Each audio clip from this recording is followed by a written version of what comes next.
Hello everyone, welcome to star IQ. Star IQ के video platform पे आप सभी का बहुत बहुत स्वागत है। आज 15 दिसंबर 2022 के हरियाणा करंट अफेयर इस वीडियो में हम जानने वाले हैं। आइए आज के इस इंपॉर्टेंट करंट अफेयर सेशन की शुरुआत करते हैं। अगर आपने अभी तक स्टार आईक्यू चैनल को सब्सक्राइब नहीं किया है तो कर लीजिएगा, और इसी के साथ ही अगर आज किसी प्यारे बच्चे का जन्मदिन है तो उन सभी को बहुत बहुत शुभकामनाएँ। आइए कल आपसे एक सवाल जो है ना वो पूछा था, उसका सही जवाब आपको देते हैं। किस हरियाणवी को डॉक्यूमेंट्री फिल्म के लिए राष्ट्रपति द्रौपदी मुर्मू ने रजत कमल पुरस्कार से सम्मानित किया है? तो रजत कमल पुरस्कार से सम्मानित किया है मनदीप सिंह चौहान को। ऑप्शन नंबर ए इस सवाल का बिल्कुल ठीक है।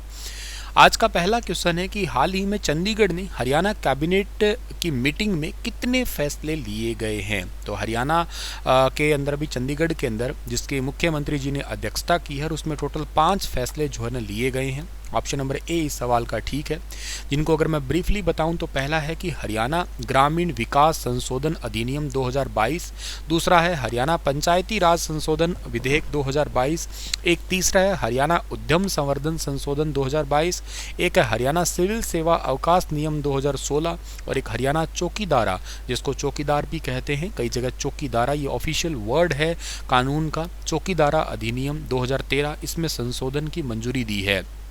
मुख्यमंत्री जी की अध्यक्षता में बैठक हुई थी कल के दिन में, ठीक है ना। और हरियाणा मंत्रिमंडल की बैठक के अंदर जो ना सिविल सेवा अवकाश नियम 2016 की मंजूरी दे दी गई है। अब एकल पुरुष सरकारी कर्मचारी को भी 2 साल की बाल देखभाल की छुट्टी की अनुमति दी जाएगी। कहने का मतलब मान लेते हैं कि अकेला ही सिंगल पेरेंट है और वो अपने बच्चों को देख रेख करना चाहता है। हो सकता है वो डाइवोर्स पर्सन हो सकता है कि कोई मिस हैपनिंग की वजह से, या हो सकता है कोई वजह से उसकी वाइफ जो है ना बाहर रहती हो, तो किसी भी वजह से खैर एकल पुरुष को 2 साल की बच्चों की देखभाल के लिए छुट्टी दी जाएगी इस नियम के अनुसार, ठीक है।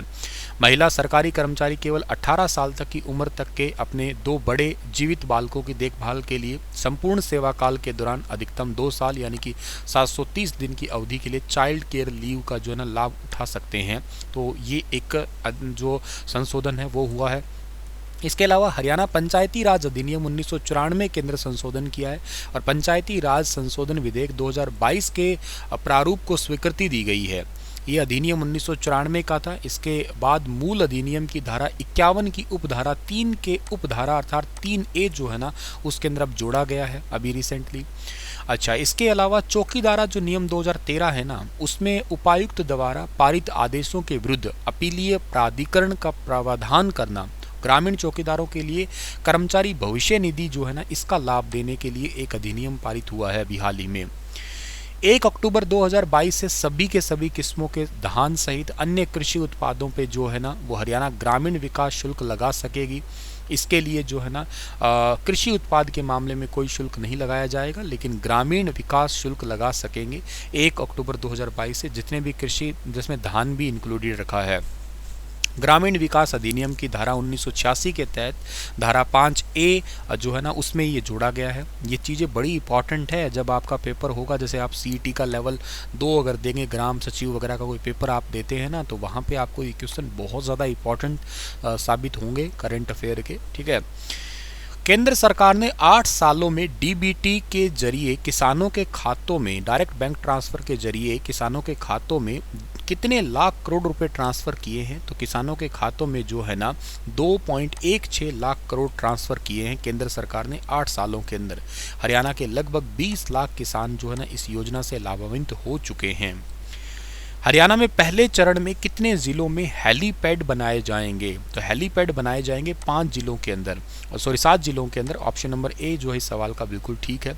दुष्यंत चौटाला हरियाणा के अंदर, याद रखिएगा आप लोग, इस डिपार्टमेंट के या जो आपका डिपार्टमेंट एविएशन डिपार्टमेंट है इसके अध्यक्ष हैं, और इन्होंने उड्डयन विभाग के अधिकारियों के साथ बैठक की है रिसेंटली। उन्होंने कहा कि 7 और जिलों में हेलीपैड बनेंगे। 7 और में बनेंगे मतलब पहले कहीं है?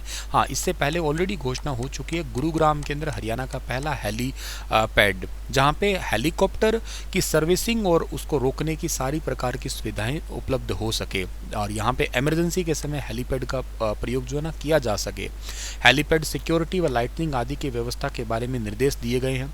हिसार के अंदर, अंबाला के अंदर, सिरसा के अंदर, करनाल, भिवानी, नारनौल, पिंजौर, यहाँ पे जो है ना हवाई पट्टियाँ ऑलरेडी बनी हुई है। बाकी जिलों के आपसी दूरी को ध्यान के रख के जींद, झज्जर, कैथल, सोनीपत, यमुनानगर, कुरुक्षेत्र, रोहतक यहाँ पे हेलीपैड जो है ना बनाए जाएंगे। काफ़ी इंपॉर्टेंट स्लाइड है, स्क्रीनशॉट अपने पास में रख लेना। और इसके अलावा पहले 5 हेलीपैड जो है ना ज्योतिरादित्य सिंधिया जो हमारे केंद्रीय नागरिक उड्डयन मंत्री हैं, उन्होंने 5 हेलीपैड पूरे भारत में बनाने की घोषणा की थी, जिसमें से सबसे पहला हेलीपैड अपने हरियाणा के गुरुग्राम में, दिल्ली में एक, आसाम के गुवाहाटी में एक, मुंबई में, ऐसे कई सारे थे, आपके टोटल 5 थे, लेकिन हरियाणा का एक ही था जो आपको याद रखना था।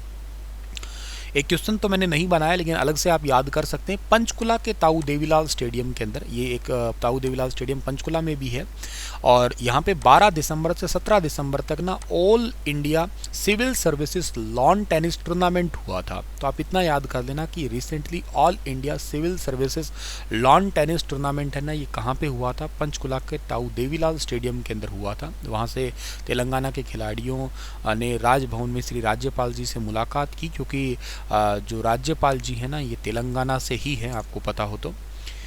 इसके अलावा एक क्वेश्चन इसका भी नहीं बनाया, पर सीधे तौर पे बहुत इंपॉर्टेंट है ये, कि हरियाणा के अंदर कई सारे डिपार्टमेंट हैं, इनको एक दूसरे के अंदर मर्ज किया जाएगा। कैबिनेट की मीटिंग में जो है ना इसकी भी मंजूरी मिली है अभी हाल ही में। अच्छा, तो अभी कौन कौन से डिपार्टमेंट है? देखो, एक तो ऊर्जा विभाग है। इस निर्णय के अनुसार अब नवीन एवं नवीनीकरण ऊर्जा विभाग को विद्युत विभाग के साथ मिला के जो है ना एक ही साथ कर दिया जाएगा। इसका नाम बदल के ऊर्जा विभाग किया जाएगा। बहुत ही ज़्यादा इंपॉर्टेंट है, सुपर इंपॉर्टेंट करंट अफेयर पढ़ा रहा हूँ मैं आपको। ये question exam perspective most important है। दूसरा है सामाजिक न्याय, अधिकारिता, अनुसूचित जाति एवं पिछड़ा वर्ग कल्याण एवं अंत्योदय विभाग। ये है अनुसूचित जाति एवं पिछड़ा वर्ग कल्याण विभाग को सामाजिक न्याय एवं अधिकारिता विभाग को विलय करके, और इसका नया नाम होगा सामाजिक न्याय, अधिकारिता, अनुसूचित जाति एवं पिछड़ा वर्ग कल्याण एवं अंत्योदय विभाग इसका नाम होगा। फिर सुपर इंपॉर्टेंट उच्चतर शिक्षा विभाग, उच्चतर शिक्षा विभाग तथा तकनीकी शिक्षा विभाग और विज्ञान एवं प्रौद्योगिकी विभाग का विलय कर देंगे, और एक सिंगल विभाग होगा और इसका नाम होगा उच्चतर शिक्षा विभाग। आप सभी की कॉपी पे आज ये सारे जो है ना लिखे हुए होने चाहिए, प्रॉपर नोट्स बुलेट पॉइंट डाल के अच्छे से, ठीक है। हेरिटेज और पर्यटन विभाग, पुरातत्व एवं संग्रहालय विभाग का पर्यटन विभाग में विलय कर दिया गया है, और इस विभाग का नाम बदलकर क्या होगा? हेरिटेज और पर्यटन विभाग होगा। पर्यावरण एवं वन्य जीव विभाग, इस विभाग को मिला के, मतलब एक तो वन्य जीव विभाग तथा पर्यावरण एवं जलवायु परिवर्तन विभाग है, इनको मिला के इनका नाम होगा पर्यावरण, वन्य एवं वन्य जीव विभाग। सूचना, जनसंपर्क, भाषा एवं संस्कृति, इनमें कला संस्कृति विभाग का विलय होगा इस डिपार्टमेंट में, इसका नया नाम होगा सूचना, जनसंपर्क, भाषा एवं संस्कृति विभाग इसका नाम होगा। ऐसे ही युवा शक्ति एवं उद्यमशीलता विभाग है, और खेल विभाग ने केवल युवा मामलों के घटक को निकाल के कौशल विभाग एवं औद्योगिक प्रशिक्षण विभाग और रोजगार विभाग के साथ में विलय कर लिया, और विलय होने के बाद में इसका नया नाम होगा युवा सशक्तिकरण एवं उद्यमशीलता विभाग होगा। नया विभाग कौशल प्रशिक्षण व कौशल शिक्षा सहित इन सभी कामों, युवा मामलों को भी देखेगा ही। एक है उद्योग एवं वाणिज्य विभाग है। तो आज के समय में इलेक्ट्रॉनिक्स और आईटी उद्योग सभी प्रकार की औद्योगिक गतिविधि से मजबूती से जुड़े हुए हैं, इसलिए इलेक्ट्रॉनिक्स एवं सूचना और प्रौद्योगिकी विभाग को भंग कर दिया है, और इलेक्ट्रॉनिक्स विनिर्माण एवं निजी आईटी उद्योग को जो है ना वाणिज्य विभाग के दायरे में लाने का फैसला कर दिया है। और इलेक्ट्रॉनिक्स एवं सूचना प्रौद्योगिकी विभाग के वर्तमान काम को जो है ना वो आईटी उद्योग के संबंध ही देखा जाएगा, या उसी से रिलेटेड ही ई गवर्नेंस सारे मामले जो है ना उसी में ही हार्ट्रॉन के एक इकाई के रूप में रहेगा ये, और उद्योग विभाग को आवंटित कर दिया जाएगा। फिर ये सामान्य प्रशासन, निगरानी एवं समन्वय विभाग और प्रशासनिक सुधार विभाग को जो कि सामान्य प्रशासन है उसके अंदर ही जो है ना जोड़ दिया गया है अभी हाल ही में। और इसके अलावा हरियाणा कर्मचारी चयन आयोग, हरियाणा लोक सेवा आयोग, सीईटी से संबंध नीति जो पहले मानव संसाधन विभाग को हस्तांतरित किए गए थे उन्हें वापस ले लिया, और सामान्य प्रशासन विभाग को ही अभी उन्हें वापस सौंप दिया गया है अभी हाल ही में। राजस्व एवं आपदा प्रबंधन विभाग, चकबंदी विभाग तथा राजस्व एवं आपदा प्रबंधन विभाग का विलय कर दिया है, और इसका नया नाम बदल के राजस्व एवं आपदा प्रबंधन विभाग कर दिया है। इसके अलावा फायर सर्विसेज, फायर सेफ्टी निदेशालय को शहरी स्थानीय निकाय से राजस्व एवं आपदा प्रबंधन विभाग में जो है ना वो ट्रांसफर कर दिया गया है। तो ये क्वेश्चन आपके लिए वेरी इंपॉर्टेंट है, सुपर सुपर इंपॉर्टेंट है। इनको आप लोग अच्छे से याद कर लेना, बहुत अच्छे से आपको याद रहना चाहिए सारे के सारे क्वेश्चन, ठीक है ना। चलिए आज का सेशन तो मैं इतना ही रखता हूँ। आपके लिए क्वेश्चन पूछ रहा हूँ मैं कि आप मुझे ये बताइएगा कि हरियाणा के अंदर जो है ना फ्रोज़न टीयर, ठीक है ना, मैं लिख देता हूँ ताकि आप लोगों को समझना थोड़ा आसान हो, क्या कि फ्रोज़न टीयर, ठीक है ना, फ्रोज़न टीयर। ये फ्रोज़न टीयर एक शहीद स्मारक है। ये कौन से जिले से रिलेटेड है, ठीक है ना, इसका जिला बताना है आप लोगों को, कौन सा जिला रहेगा। फ्रोज़न टीयर नाम का एक शहीद स्मारक, जिसको वॉर मेमोरियल भी आप कहते हो, ये कौन से जिले से रिलेटेड है, आप मुझे ये कमेंट में लिख के ज़रूर बताइएगा। मिलता हूँ आप लोगों से मैं कल सुबह की क्लास में, तब तक के लिए अपना ख्याल ज़रूर रखना आप लोग। Thank you so much, stay happy, stay healthy.